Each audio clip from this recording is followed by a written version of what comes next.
ప్రస్తుతం ప్రైవేట్ కంపెనీలది ఇష్టారాజ్యం. ఎట్లా అంటే వాళ్ళు మనకు ఒక ఒప్పందం చేస్తారు, ₹2.30 ₹2.40. మనం తీసుకోకపోయినా బిల్లు కట్టాల్సిందే వాళ్ళకి. ఇదొక ఆస్పెక్ట్. ఇంకొకటి, ఎప్పుడైతే పీక్ టైమింగ్ వచ్చిందో ఆ టైంలో కావాలని వీళ్ళు ₹8 ₹9 అట్లా ఇష్టం వచ్చిన రేటు పెట్టేస్తారు.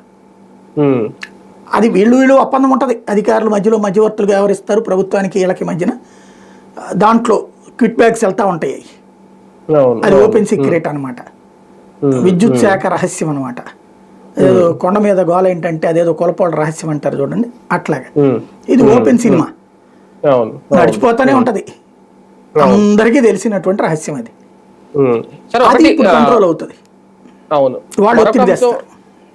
మరొక అంశం, భారతీయ జనతా పార్టీ ఎప్పటి నుంచో దక్షిణాది మీద ప్రత్యేక దృష్టి పెట్టింది అనేది తెలంగాణ ఆంధ్రప్రదేశ్ విషయం చూసుకుంటే, అంటే తెలంగాణలో మన 3 ఎమ్మెల్సీల్లో 2 ఎమ్మెల్సీలు గెలవడం, భారతీయ జనతా పార్టీ కైవసం చేసుకోవడం, ఆంధ్రప్రదేశ్లో కూడా సోమవీర్రాజు గారికి అవకాశం ఇవ్వడం, అంటే 5లో 1 ఇవ్వడం, ప్రత్యేక దృష్టి ఏమన్నా పెట్టబోతోందా దక్షిణాది మీద?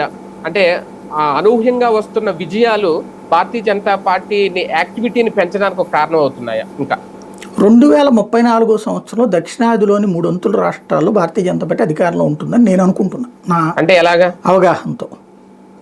వాళ్ళ ఇండివిజువల్ గానే పొత్తులతో? లేదు, ఇండివిజువల్ గానే ఎదుగుతారు.